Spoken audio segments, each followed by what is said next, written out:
Hello friends, हमारे channel पर आपका स्वागत है। आज हम आपके सामने जो डिश लाए हैं वो है मिक्स्ड वेजिटेबल्स की टिकिया। और ये बहुत ही हेल्दी और बहुत ही जल्दी बना सकते हैं बिना फ्राइंग के। कैन यू इमेजिन, बिना फ्राइंग के फटाफट हम बहुत ही जल्दी अवन के अंदर इनको बेक कर सकते हैं। तो रेसिपी बहुत ही सिंपल है and yet very very healthy. Vegetables में हमने चुकंदर लिया है, चुकंदर यानी कि बीट्स, कॉलीफ्लावर लिया है, कैरेट्स लिए हैं, लौकी ली है, ओट्स लिए हैं और उसमें क्रिस्पी टेस्ट देने के लिए हमने उसमें अनियंस ऐड किए हैं, जिंजर गार्लिक वगैरह ऐड किया है। तो आप जानते हैं कि इन वेजिटेबल्स में इतने ज़्यादा न्यूट्रिशनल कंटेंट्स हैं, जैसे बीट्स हो गए फॉर एग्जांपल, इसके अंदर इतना ज़्यादा फोलेट है, फॉलिक एसिड बहुत ज़्यादा है, B9, यानी कि ये ब्लड वेसल्स की डैमेज को रोकता है और जिससे कि हार्ट के अंदर कोई भी डिजीज़ हो, स्ट्रोक हो, उसके चांसेस कम हो जाते हैं। और लिवर को भी ये डिटॉक्सिफाई करता है। इतने बेनिफिट्स हैं बीट्स के।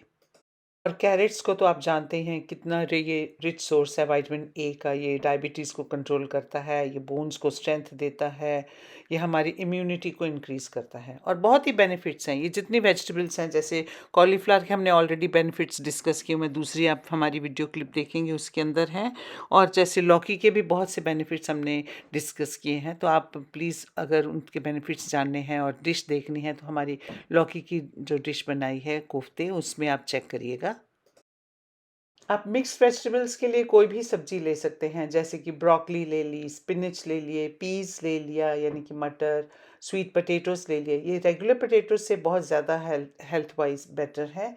आलू की टिक्की में न्यूट्रिशनल स्कोर बहुत ही कम होता है, इसलिए ट्राई टू अवॉइड मेकिंग आलू की टिक्की, मेरी सजेशन है। Although it taste very good, पर आलू की टिक्की का न्यूट्रिशनल कंटेंट बहुत कम होता है as compare to mixed vegetables. आप बैटर के अंदर आलमंड्स, कैश्यूज़ को भी क्रश करके डाल सकते हैं, उससे और टेस्ट बढ़ जाता है। आप इसके अंदर बॉइल्ड सफ़ेद चनों को बॉयल करके मैश करके डाल सकते हैं, उससे आप उसका आपकी टिक्कियों का प्रोटीन कंटेंट बढ़ सकता है।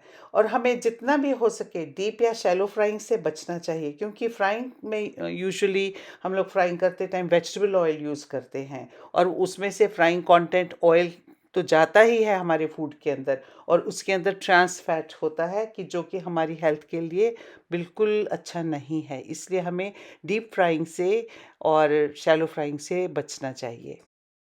आप देखेंगे कि हमने अब सारी वेजिटेबल्स को मिक्स कर दिया है और उसके अंदर हम लोग थोड़ा सा उसको कुक करके उसके अंदर हम लोग जो हमने ओट्स भिगो कर रखे थे सॉफ्ट करके वो डाल रहे हैं। उससे उसका बहुत ज़्यादा फाइबर कंटेंट बढ़ जाता है और बाइंडिंग भी इजी होती है। अब बाइंडिंग के लिए चाहें तो और ऊपर से बेसन डाल सकते हैं। बेसन हेल्दी है आटे की कंपैरिजन में, या कुछ ब्रेड क्रम्स की कंपैरिजन में बेसन इज़ मच हेल्दियर।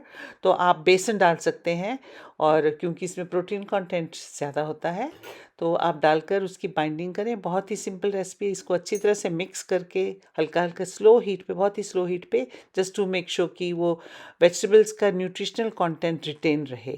ज़्यादा कुक करने से वो ख़राब हो जाता है, ख़त्म हो जाता है, कम हो जाता है। तो देखिए, बस अब हम मिक्स करके हमने पार्सले सबसे एंड में डाला है और उसके बाद हम थोड़ा सा और हल्का सा कुक करके उसके अंदर पैटीज बनाकर हम अवन में डाल देंगे। That's all. तो लीजिए, बस सिंपल सी रेसिपी है। आपके घर में कितने ही मेहमान आए, आप बहुत ही जल्दी मिनटों में ये एपेटाइज़र को जल्दी प्रिपेयर कर सकते हैं अवन के अंदर। आप हमें ज़रूर बताएं कि आपने ये ट्राई करी एपेटाइज़र बनानी, अवन में बनाई तो कैसे बनी। हम आपके व्यूज़ जानने के लिए बहुत ईगर हैं। और आप हमें लाइक और सब्सक्राइब करना ना भूलें। धन्यवाद, शुक्रिया।